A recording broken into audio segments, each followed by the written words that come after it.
Hello, Reds. Welcome to Anfield Index, and it's another episode of Molby on the spot. I'm joined by Jan again.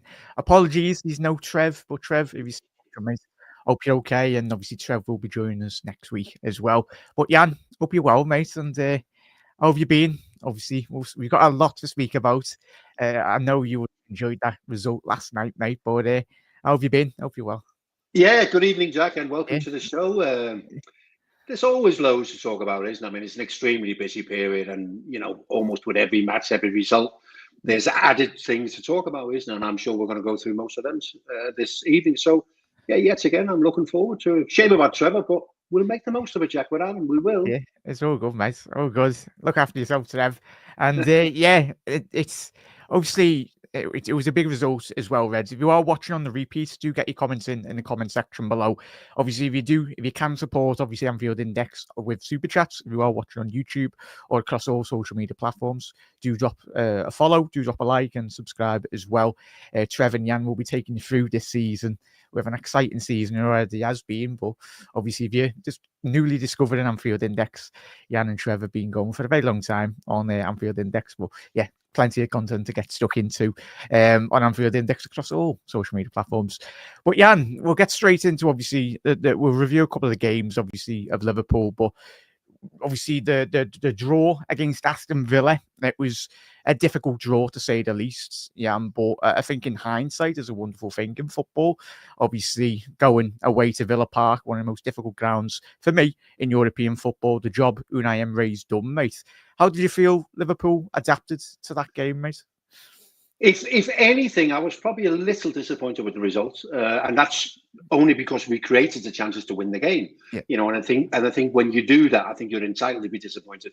I yeah, think so many players and clubs are disappointed with certain things in it. But if you don't do enough to win the game, so I thought we did enough to win the game early on in the first half, belonged to us, and then credit to them, they came back into it. But of course, they would come back into it at some stage with what they got available. Off the disappointing bit was that yeah, when they were on top in the second half of the first half, they got themselves a couple of goals, didn't they? yeah, And for as sure. we always know with these things, isn't it?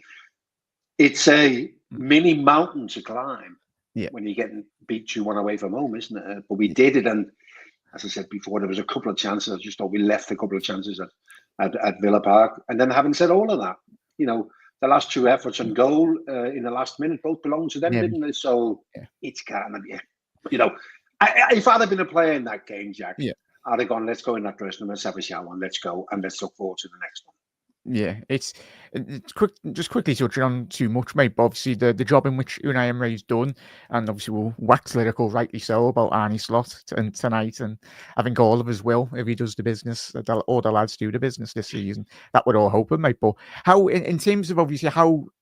Off the back of your experience of playing for Liverpool over those years, obviously going to grounds in terms of dealing with that pressure, especially when you're expected, but of course the caliber of players, obviously Rodgers, obviously Tillemans, obviously getting the goal on the night as well. It's difficult, especially when the expectations, obviously a lot of Liverpool fans were positive coming into this season. Don't ask any of the pundits anyway what they thought. Non-Liverpool ones, they didn't have us anywhere near top spot this season. More fool them anyway. They still haven't learned any after all these years. As you said, obviously how have you going to that occasion, obviously the environment, Unai Emery, I think you and Trev spoke about it last week in terms of what they've done really well in Europe, obviously finishing in top eight. How do you think they dealt with that in terms of the first half performance? I was a bit disappointed with the switching off. Obviously, there's not a lot you can be disappointed about this Liverpool side, Jan. But I think in terms of obviously that switching off, is that an area just before half time? How difficult is that in terms of just staying motivated? Well, not motivated, but concentrating to that extent. Yeah, I mean, obviously staying concentrated is Mm, it's not something new to the players. If yeah, you're playing at that level and you win that amount of games and you go deep in every competition, mm, you know that concentrating got to be a massive part, isn't it? But mm, it does sometimes. Sometimes you just have to try and ride your luck. Sometimes things happens in the game where you go, well, okay, right now we're not in a position where we might be able to massively influence what's happening. So yeah, you kind of just hope for the best. You do what you think is right and hope to get through till half time. We didn't quite manage to do that. But you asked before about Unai Emery. I mean, everywhere he's been, he's done a good job, hasn't he? It's a similar setup everywhere he is. He gets a good, honest bunch of hard-working players, and they obviously love him as a manager. The only place he didn't pull up any trees was Arsenal, but I always felt that he wasn't given enough time. If they'd given him a little bit longer, it might have been so different. Yeah, I concur with that, mate. It's difficult. Obviously, the environment, obviously, great work. Obviously, Arsene Wenger did, mate. Does that just go to show the type of quality and the standard within the Premier League at this moment in time? Just the allure of, obviously, Villa, obviously won European Cup, won numerous competitions over the 130 years of their club as well. So they are classed as a big, massive club in England, mate. But how much of a pulling power do you think the Premier League's got? Obviously, with teams like obviously Villa and obviously Bournemouth are doing extremely well. The great work Brentford have been doing. You see Brighton, it's into top form, innit? And just goes to show how much of an important point it was in hindsight, really, in the utter whole complexion of the game, and especially come at the end of May, it could be a very pivotal point. Yeah, I mean, you mentioned the clubs that are doing particularly well this season, and I think that they are a big part of the success of the Premier League. We have an expectation of Manchester City, Liverpool, Arsenal, whatever, for them to do well, isn't it? But I just think that these other clubs who I think they do well in that they have a short-term plan, but they also have a long-term plan. So if your short-term plan goes well, then you can kind of click into your long-term plan, can't you? And they always start with a way of playing and with a manager that can fulfill that, isn't it? So I think they've done really well, isn't it? And the strength of the Premier League, there is clubs that we're disappointed with, but there's other clubs that's well overachieving, isn't it? So going to Villa Park, and going to Villa Park has always been difficult. It's always been a big football club, big ground, under the lights, great atmosphere. So as I said before, the players, even at the time, and we now sit here, Jack, and we've got great hindsight. I mean, take 4 points from those 2 away games in the book. Even at the end of the game, the lads would have probably gone, yeah, okay, that's just one of them, isn't it? We got a point. And I think that's the most amazing thing about the team we're watching, isn't it? I mean, we just refuse to get beaten, we don't lose any games, which is quite incredible. The unbeaten run we're on in the Premier League is very impressive. Yeah, it's just you played in an amazing environment, the dressing room as well, when confidence is flowing as well, mate. As we said, it's mad. Obviously, outside of Liverpool, the supporters and the fans, like they're going, it's a crisis for Liverpool when we draw games. Just goes to show the levels, obviously the levels you played as well back in the day, and just that consistent level of performance week after week as well. And yeah, it's fantastic, mate. Obviously, just quickly, don't dwell too much on it, really, mate. But obviously, the noise coming off the back of a big, as we said, a couple of the statistics. Obviously, quickly rattle through them anyway. Total shots for Liverpool on the night against Aston Villa was 17-9 to Aston Villa's 9. 4 shots on target for Villa compared to Liverpool's 3 on the night. Big chances missed, of course. Just sheer clinical nature, as Jan's already alluded to, chat, as we know, the quality within the Premier League, like Ollie Watkins, Rodgers, and the list is endless across the board in the Premier League. At the elite level, you do get punished if you don't take your chances. And over the years, we found out that very dearly as well. But Darwin Nunez, or not just Nunez, but in terms of not really taking the opportunities, well, mate, I was very... not critical, but we all want him to do well, mate, in that regard. You played with many great strikers up front in your time, mate, with Liverpool. How important is confidence for the modern football? Well, not modern football, but football, especially strikers and attacking players. And obviously, Darwin has had a very difficult year or difficult period in terms of adapting to life in the Premier League and at Liverpool, really, mate. But I think Everton will be very much quickly forgotten if he scores pivotal goals in this title running, and of course in Liverpool's hopefully charge for another European trophy, mate. But in terms of, obviously, everyone was jumping on the back of that big miss, but it wasn't just Nunez, it was a whole defensive structure and Everton, really, mate. But in terms of confidence with strikers, Jan, especially with Darwin Nunez as well, how important is it that Liverpool just get behind him, really, I'd say, just everyone? So I think you said you were disappointed. I think it's okay to be disappointed, Jack. I think it's okay to be disappointed when players at that level miss opportunities like that. But it is part of the game. We can't get away from that. And as much as I would love to sit here and tell you, confidence is not a big thing when you talk about top players, but it is. Yeah. Confidence individually, confidence as a team is a massive thing. So what he needs, Darwin Nunez, is rhythm and confidence. You can't build confidence. I was going to say, is that easy to get? Is that easy? Yeah, it's not. You can't build confidence. You know what I mean? You can do all sorts. You can build strength and whatever you can do and whatever, but you can't build confidence. Confidence you get from playing and moments in games, isn't it? So Darwin Nunez. But I think Liverpool fans are a bit like, okay, well, this is part of his makeup, isn't it? He scores and he misses. They go hand in hand. I think it's when the nation are watching it and they make a big thing out of it, don't they? Because it's not difficult to find some stats that, I don't know how many goals he's got this season, isn't it? But he's obviously not scoring as many as we would like. But luckily we have other people that chipping in. They're banging them in, aren't they? So it's an issue because it's an issue for Darwin Nunez, is it? And I also feel that it's an issue because Arne Slot is overlooking him, and there's obviously a reason for that, isn't it? So it is an issue. It's not something we can shove under the carpet and say, well, it's not happening. No. It is happening, isn't it? And one way or the other, we will have to deal with it. Yeah, it's that pressure environment, mate. You played in it for Liverpool. It's expectation, really. You're leading the line. You played with Rocha and countless other great strikers. The list is endless anyway, which was great. But yeah, it's difficult. But one thing that we as Liverpool fans, as a collective, and even ex-players and everyone, we are the big unit. We get behind our players in the difficult moments and even in the highs as well. Like, we all go through it together, and whatever happens in the summer happens. And obviously, we'll get behind them and we'll wish them well. And well, maybe, So, it was a disappointing. Hindsight, as you said, mate, a massive point. Hopefully, come at the end of May, mate. And very much, it's always a difficult ground anyway. And fair play to Villa. That's going to be some battle for the top four anyway, top five anyway, if the English clubs do well. But the big one, as we said, coming to the Etihad, it's always an extremely difficult environment to come into. Obviously, Liverpool locking horns with this great City side over numerous years under the Jurgen Klopp as well. What was your review of obviously the game, mate? It's amazing. First result at the Etihad in about 10 years, wasn't it, for Liverpool? And just that in its statistic in itself just goes to show how difficult it can be, really. So first and foremost, I thought there was a real possibility of what happened to happen. I mean, I think we've gone to Manchester City over the last 10 years, and we've never felt that we might be capable of doing what we did yesterday.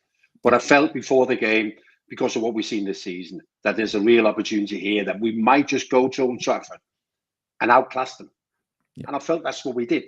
We outclassed them. Now, we did that without overdosing on possession.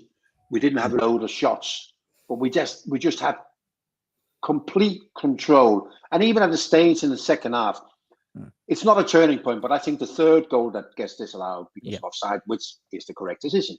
But had Dominic timed his run a little bit better and we'd have scored that 3-0, I think that would open the floodgates. I think it might have been one of those, wow, this is going to hurt them.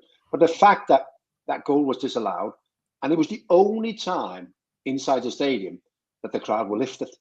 It was like a lifeline for them, wasn't it? Oh, it's not 3-0, it's only 2-0. And that gave Manchester City 5 minutes. And I think the players now have just gone, okay, there's still a little bit of life in them. Let's just see this out. We were quite happy at times just to give them the ball and go, listen, you can have it. As long as we're in position to deal with what you've got. So when I'm talking about in position, I'm mainly talking about centre-halves being where they need to be because they're two wingers. That was obviously part of their plan, wasn't it? Two wingers on the touchline, get at our fullbacks. So the centre-halves needed to be where they needed to be. And the midfield players needed to make up numbers in the penalty box. And we did that really well. And then, of course, we also had a feeling of how do you best hurt these? You best hurt these people by playing long. The more ground they got to cover, the more they struggled. So at times, especially Trent, just kept going long, kept asking him, go on then, Kevin De Bruyne, go on, Gonzalez, you know what I mean? Yeah, exactly. And that's how you hurt them, isn't it? So everything worked a real treat. There will be people instantly just looking at the stats and go, oh, wow, Liverpool didn't have the ball much and City had more efforts and all that, isn't it? But was there really a serious effort? Did they ever look like they were going to score? No, I don't think they did. No, it's positive, mate. We loved it. I know we all did. It was that environment, obviously, and Salah. Well, I think everyone at this point, we're only in February, we've run out of superlatives to describe, obviously, Mohamed Salah, the stuff he's doing.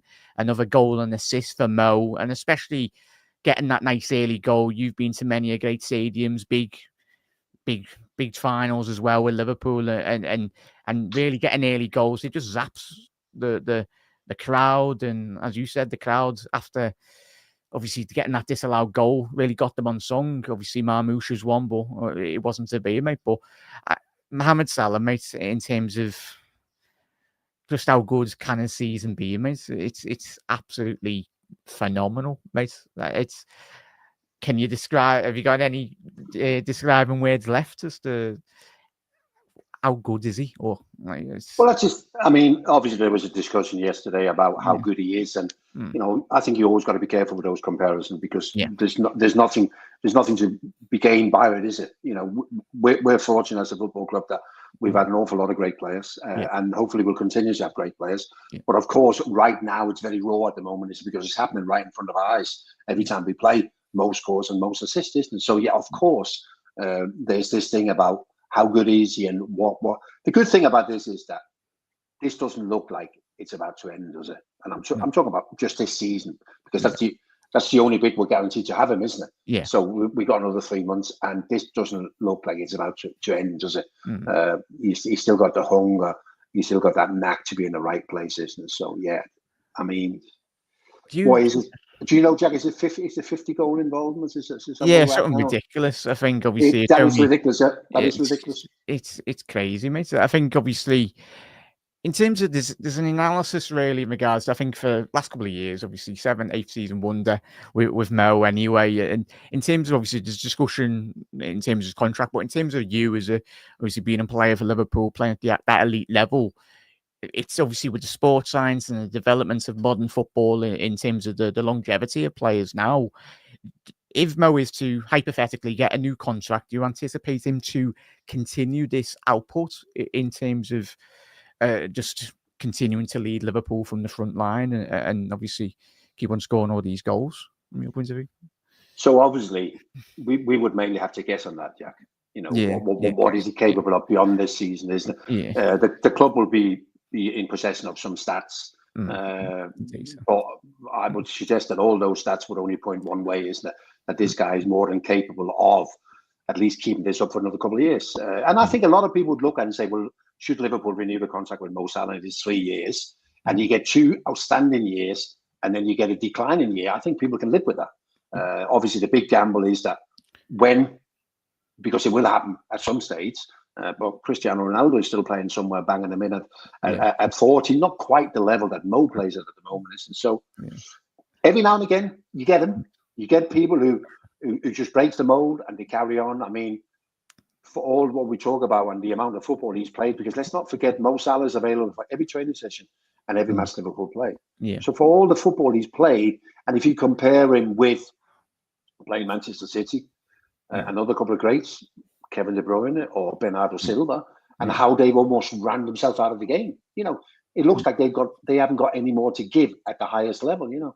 Whereas Mo is different. So maybe we're just lucky we got one of these guys that will defy the odds and hopefully for a long, long time. But obviously the big hurdle is it's going to cost, isn't it? So the big hurdle is let's see where they all ends up in it. But it's all. I mean, 3 months ago, I would have said, I find it impossible to watch a Liverpool team without Virgil van Dijk in, because I think he's so pivotal, isn't it? But obviously, with Mo carrying the big threat with the goals and assisting, we're starting to think that a team without Virgil and Mo wouldn't look much like a Liverpool team, would it? No, and obviously you played in many of a great team in Liverpool, mate. You need your big personalities, you need your big leaders in the squad as well, mate. You mentioned obviously the defence. I think you've done really well, I think, to go away at the Etihad, regardless of the form in which Manchester City have been in this season. Van Dijk and Ibu, imperious, stamped an authority on the game, really. And just especially, that was one of my favourite Andy Robbo performances of the season. I think if you'd asked Andy, that would have been one of his best performances, especially going to the environment as well. Obviously, we mentioned with Trent's ball over the top for the second goal as well, in terms of the build-up for Szoboszlai. And But in terms of the back line's performance, how do you think you dealt with Manchester City's quality within that game? But I just thought we got in position really quick. I think Arnold said, listen, get in position quick, because we know. The thing is that when you got quality, and people like Kevin De Bruyne still got quality, haven't they? Whether he can still inspire the team to win the Premier League, I'm not so sure, but he's got quality. So let's not give him an opportunity to show that quality. So every time these good players get on the ball, we'll be in position. So when Kevin De Bruyne looks up, there's nowhere for him to go. Yeah. And that's what we did, isn't it? Every time they looked up and wanted to do something, we're there. So compare that to how we approached the Manchester City games when Jurgen Klopp was the manager, where we went so and so, and we were quite happy for the game to be wild and open. And that gave us some classic matches, who will go down in Premier League history, isn't it? Yeah. But what we did yesterday was totally different, wasn't it? We approached it totally different, without a front man. We just relied on a load of movement, getting into good areas and spaces. Yeah, so it was very impressive. We did exactly what the game needed us to do. Yeah. We didn't step outside of that and go, I'm not going to do a little bit for myself. No, just do what the team needs to do. And we did that perfectly. So yeah, the back four, as I said before, in possession, kicked and headed the things the way they had to do, protected the goal like you expect them to be. Trent a couple of times had a few problems with Jeremy Doku, isn't it? But Konate just stepped in there and sorted out the low crosses, because that's all they had on the day. They couldn't play high crosses. They had to come low because they had no presence in the box, isn't it? So we dealt with that. Yeah, it's exceptional, mate. It's absolutely also exceptional. I wanted to ask, obviously, the midfield lads as well, Ryan Gravenberch, McAllister, obviously, Maka, what he done with Argentina, with Messi and the lads prior to his move to Liverpool and his great stint at Brighton. Thank you, Brighton, for him anyway. It's the combination play, especially on last night as well. I think Curtis Jones come in yet again. I've been one of Curtis' biggest fans over the last couple of years. I think Curtis was on record last night in a couple of interviews saying just how well already this season, just saying how Arne has very much got the best out of his footballing qualities, and that's all you can ask for as a player, as you know, mate. In terms of how well the main obviously Gravenberch's a Bosley and McAllister, but how well have you felt, not just on tonight, but in terms of the overall sense of the season, that you played in the midfield with great players? How difficult is it what they're doing currently in terms of just the technical understanding, the application within games, and even Curtis coming in last night, coming in hitting the ground running? But those mainly three, because I've been absolutely blown away with how quickly they've all got together in such a short space of time, really. 12, 15 months anyway. It's crazy. So Ryan is obviously the big surprise, isn't it? Because we obviously been at Anfield for the year and we hadn't quite seen what we're seeing now. But a new manager sees different qualities in a player. As much as we spoke before the season about a number six, that it's a bit like Rodri. We haven't got that, but we've got a different number six. And then, of course, you mentioned McAllister. McAllister is a top class player, isn't it? Apart from what you see and what he does physically, so much of his game is playing in his head, isn't it? Half a step ahead of everything else, isn't it? That allows him to get into some great positions and from time to time to completely control and run games. And Dominic has just got better and better and better. We've never doubted his work rate. He's desperate to give 100% every time he plays, isn't it? But he's just added a layer of quality from game to game. And the City game, he had a really good game. Got himself a goal. Shame he didn't get that assist for the offside goal, isn't it? And then, you're right with Curtis. What he's looking at here, Arne Slot, is that let's not be too stuck on how we want to play. What we really need to do is maybe try and get the best players or the players in form into the team, and then we'll find a formation that fits those 11 players. And that's what we did, with obviously four, they are four centre midfield players, aren't when we pitched them all in, and they all did the job. And City, in fairness, Liverpool had a little bit the same, because I think when Liverpool saw the City team, they would have also gone, how are they going to go about New this? like Gonzalez as well. Yeah, exactly. They would have thought, let's just have a little look at this. But I think Pep would have been really, well, what's the plan here? And then they obviously never came to grips with our plans at all. Happy days, man. Happy days. We love it. Long may it continue. But yeah, it's just that midfield and the midfield you played, and mate, I obviously just being a fan, just watching what they do. Like, I can barely kick a ball in a straight line, mate, but like in the garden or whatnot. But yeah, it's such a tech, like the level. Like, obviously being in the ground a couple of times, and just when you watch them in person or even on the telly, just it's that, and obviously you in trading, just the speed in which the game's played at, like half a second, and the players behind you in the Premier League just played at such a high level, mate. In it. But yeah, it's in terms of just a final point, really, or any. Obviously, you mentioned obviously a bit in terms of the adaptation from Arne Slot in terms of last night's performance against City. It was just so very refreshing, to say the least, really, how Liverpool can mix up our game. I think that's been one of the most interesting points when you analyse Slot when he's coming to Liverpool over the last 6 months. Just that adaptation, really, Jan, in terms of how did you deal in terms of from a technical point of view, last night's game. It was truly phenomenal, really. So when you're not winning football games, I'm talking about in that 90 minutes. You know, and a lot of times when you play a game of football, it can be drawn, can't it, or whatever. But when you're not winning football games, the first thing you hear from supporters is he's got to change something, and the manager's got to change something. Now, often you don't have to. Often you just have to trust the players and go, we've done all this before. But every now and again, there's a challenge where you think, I might be better off here trying to change things. And I actually think that the best example this year was the Fulham game at Anfield when we went down to 10 men, where Arne Slot was looking to try and find a way. Exactly. You know, so he kept looking for a solution. And in the end, it really worked, didn't it? So that's his real strength in it. Yeah. So when things don't go your way in a game of football, you kind of look and you go, well, I've got a plan B now, yeah? But I've got a feeling that Arne might have a C and a D and an E, should it be needed, you know what I mean? Because he sees football like very few people do. It is incredibly impressive. And most of the things isn't massive big changes that scream it out so everybody can see it. It's just little tweak, isn't it? You know what I mean? When we try this and we do this, and this is how we're best going to hurt them, isn't it? And it's worth the treat.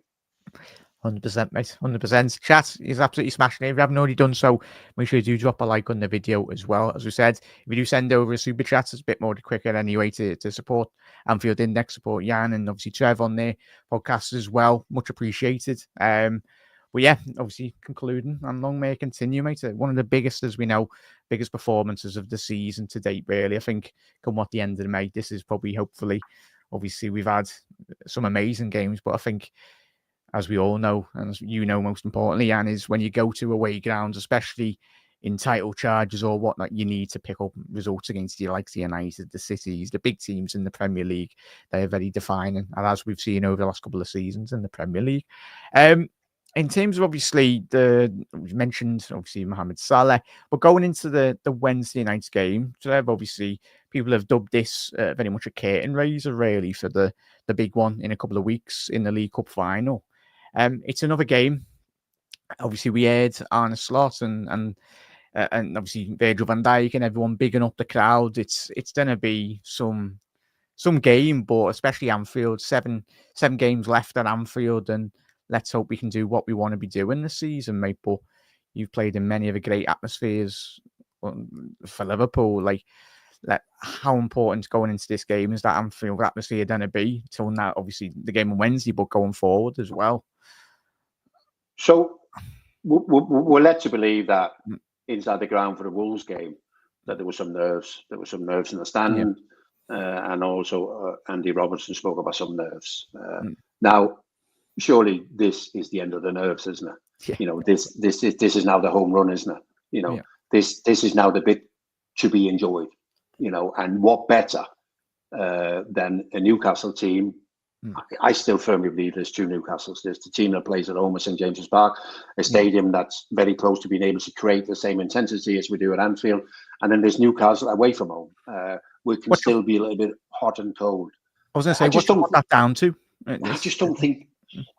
Sometimes teams, they get lifted by the intensity of the home crowd, and I think that happens to Newcastle. I watched them in the semi-final against Arsenal in the Carabao Cup, and the intensity and the energy in the stadium simply lifted the team, and they don't quite get that. So I don't expect Newcastle to come to Anfield and play like they do at St James's Park.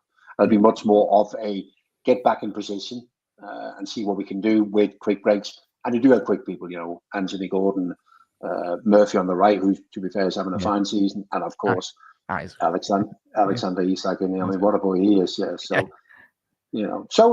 but I'm a bit like, two good teams going at it, both teams who want to entertain, both teams want to score goals. I don't have a problem if it's a great game of football. Great atmosphere, great game of football, and as you rightly said, a curtain race over Wembley on the 16th of March. Yeah, let's hope so, mate. Obviously, I think you and Seb might have mentioned it last week on the episode, mate. But just how good is Isaac, in your honest opinion? It's when I watch him, I think he's got the stature of an Henry, the way in which he just glides past defenders. It's something that even defenders can't even do nothing about it. The goal he scored past us this season already, he just absolutely levers it into the roof of the net, and Alisson's like, well, got nowhere near it because he's such a top elite level striker. Then it's going to be extremely difficult for Newcastle if they don't get European football to keep a player of that quality. So a player of that quality at least needs to play in the Champions League. So Newcastle needs to get in the top 5. But also add to that, a player like that also needs to be close to winning trophies, isn't it? So without running the risk of maybe upsetting one or two Geordies, isn't it? But I don't think he'll finish his career at Newcastle. I think if some say he will go, Newcastle will cash in and whatever. But I just look at him and I think he's got everything. He's got an unbelievably first touch. That ability just to peel off a defender, create half a yard of space for a midfield player who just pings it in. First touch is spots on in it. But he's also capable of dropping deep, building up play. And then his footwork in and around the penalty box, where he can score, all sorts of goals, isn't it? Side footers in the bottom corner, the smash against Liverpool. He's a special boy. I don't think there ever has been many world-class strikers playing at the same time.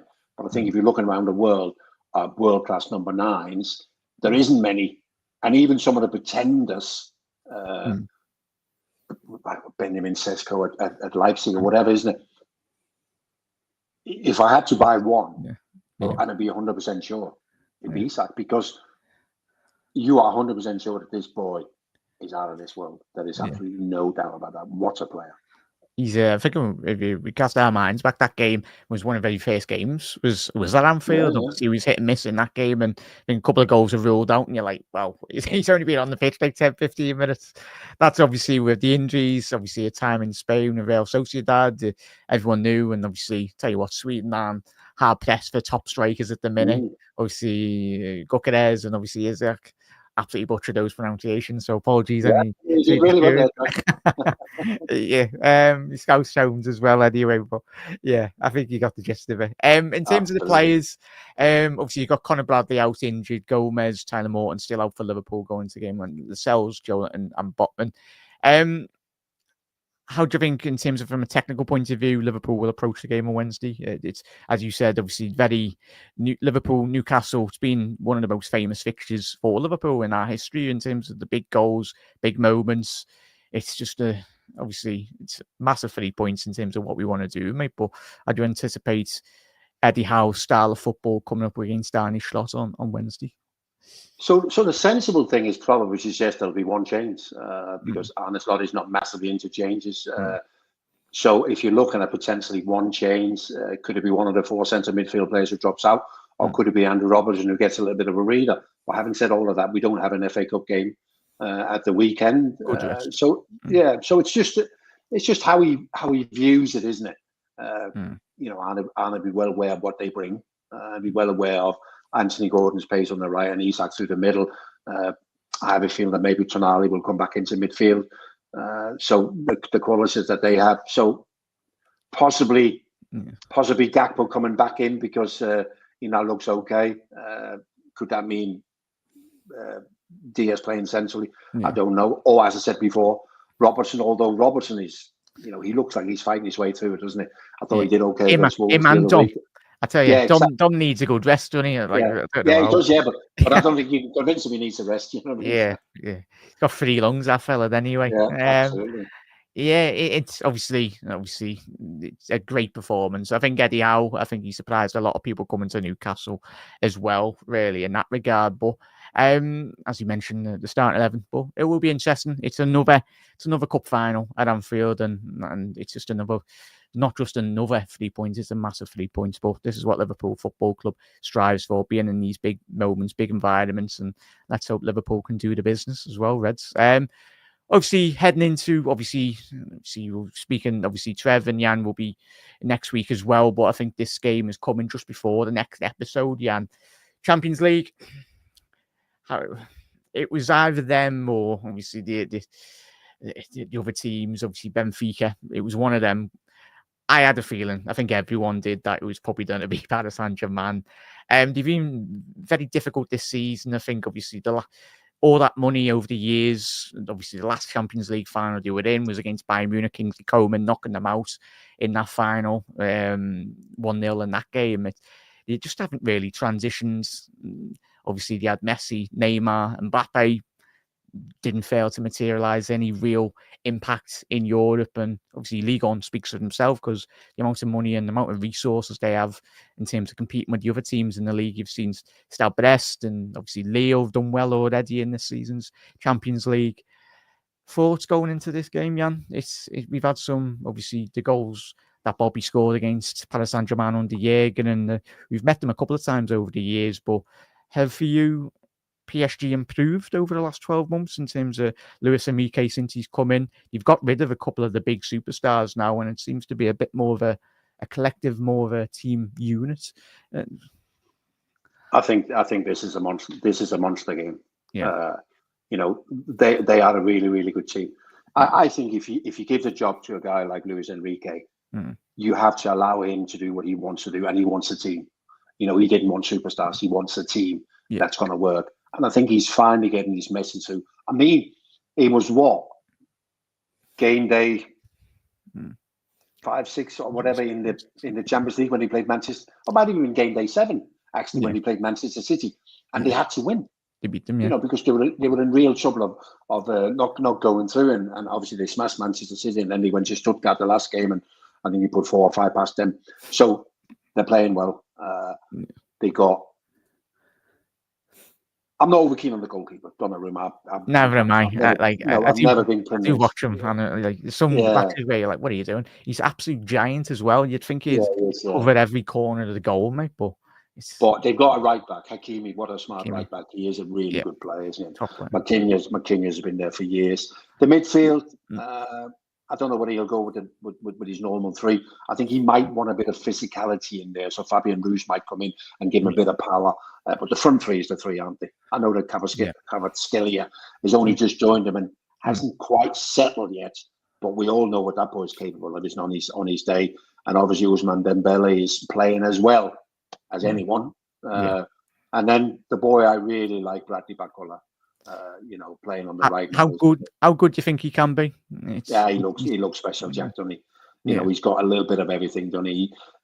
For starters, he looks like he's got the right attitude, doesn't he? And he wants to run forward. He's got pace, and he's capable of scoring goals. And he's still only a young boy, and so they got some really good players. I think the one thing that might be against them is that the quality of opposition we're going to find in PSG, we find almost every week.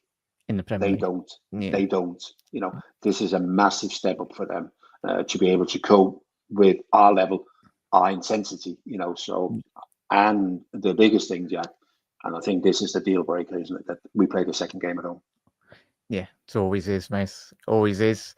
Obviously, you mentioned, I wanted to quickly touch on, not many, but obviously, João Neves. I think he's one of the best young up-and-coming midfielders in European football, signed from Benfica. How good can he be as well? You just mentioned with Barcola. I think he's been one of the signings over the last 12 months. I think not a lot of people have noticed how good he's adapted to life in Paris. I think, obviously, he's got the most assists in Ligue 1 this season, 7. Barcola, 6 assists as well. But he's a very special player, and I think as you know yourself, mate, playing for Liverpool, the engine room for any teams, I feel, is the midfield. It's such an important core of the squad that needs to be on it on every single game, because otherwise you get absolutely rammed through. João Neves, is he destined for the very top? Surely you don't win many trophies without a good midfield, do you, Jack? I mean, you need people in that midfield to do the job, isn't it? Yeah. So the word about Neves was out long before he got his move. You know, everybody was talking about him, rave reviews in Portugal, and I thought he came and joined PSG, and I thought he was a little bit quiet to start with, and you kind of look and see. The thing is that you can't prepare yourself for life outside your own country.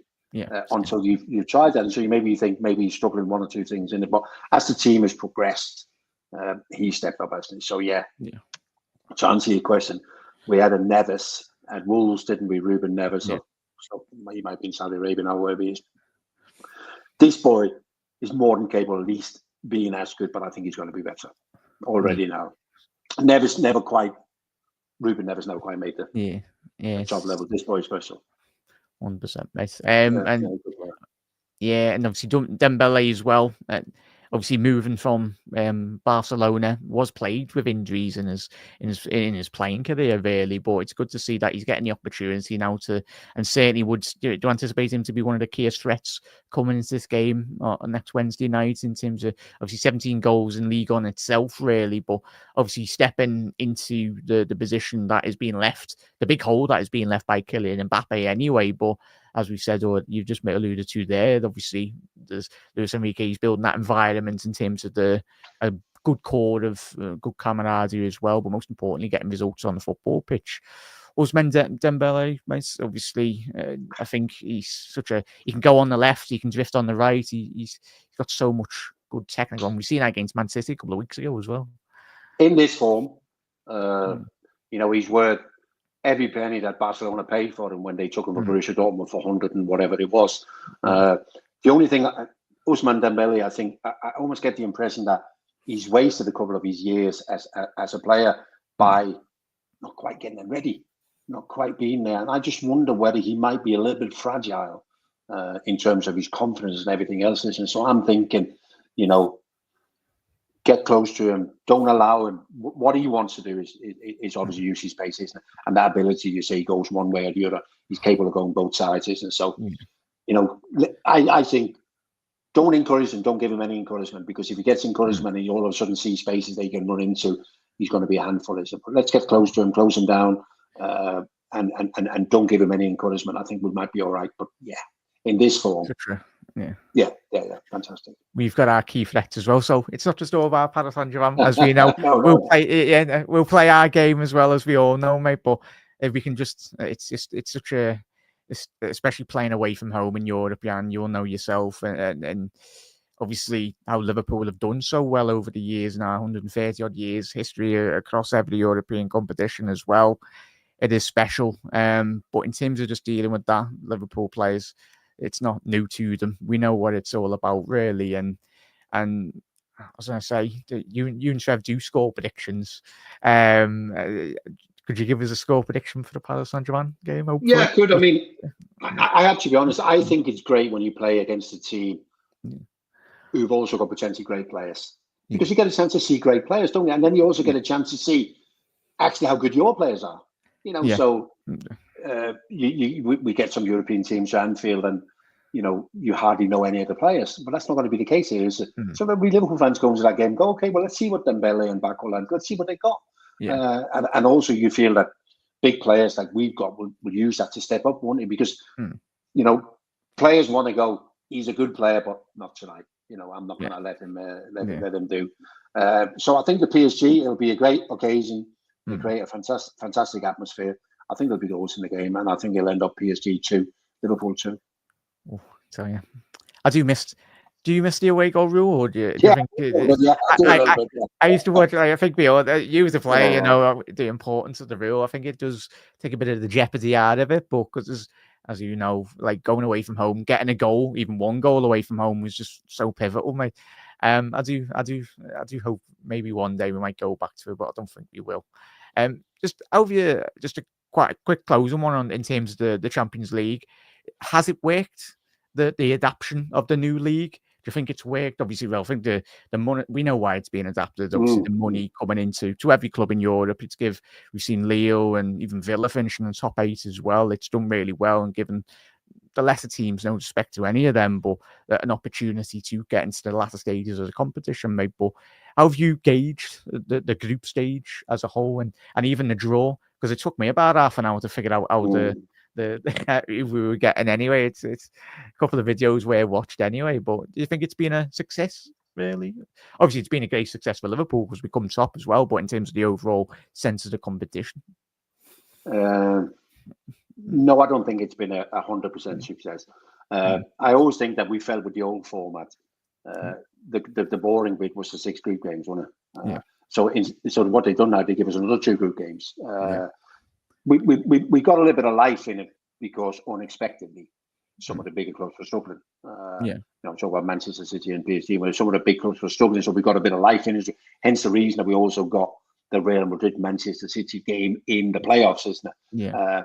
But I don't think this format can guarantee us that next year, because I'm convinced that Real Madrid won't struggle that much next year. They'll probably find themselves back in the top 8. And then I have a problem with, when is a league table if you only play against 8 of the 36 teams? When is it fair to go on goal difference when you don't play the same teams?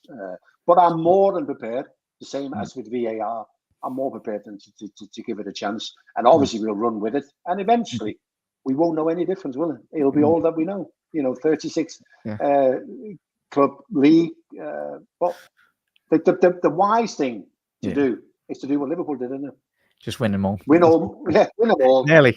We beat first, and you got a pretty good idea in it. But then, of course, we didn't expect to win the league and then have to play PSG this quick.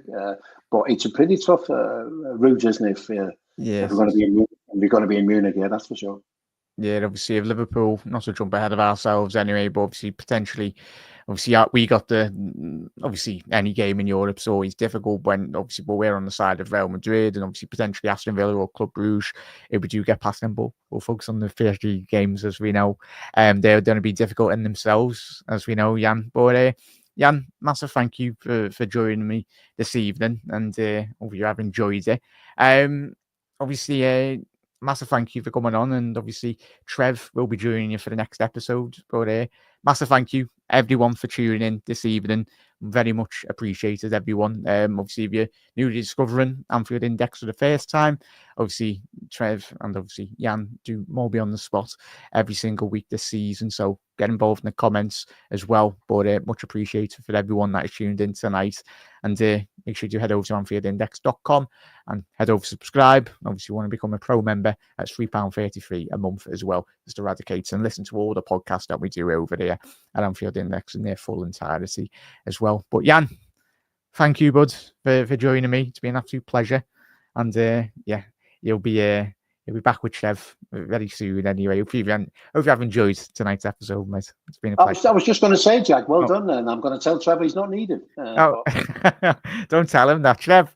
Sorry, no, you'll certainly need Trev. But it's been a pleasure. It's obviously an icon of Liverpool, mate. But it's been an absolute privilege, mate, and to speak to you and certainly Reds. Hope you have enjoyed it tonight, and look after yourselves, but just enjoy being a Liverpool fan at the minute, because we're absolutely bloody flying, aren't we? And long may it continue. Get behind the lads, and everyone, see you later, and you never walk alone.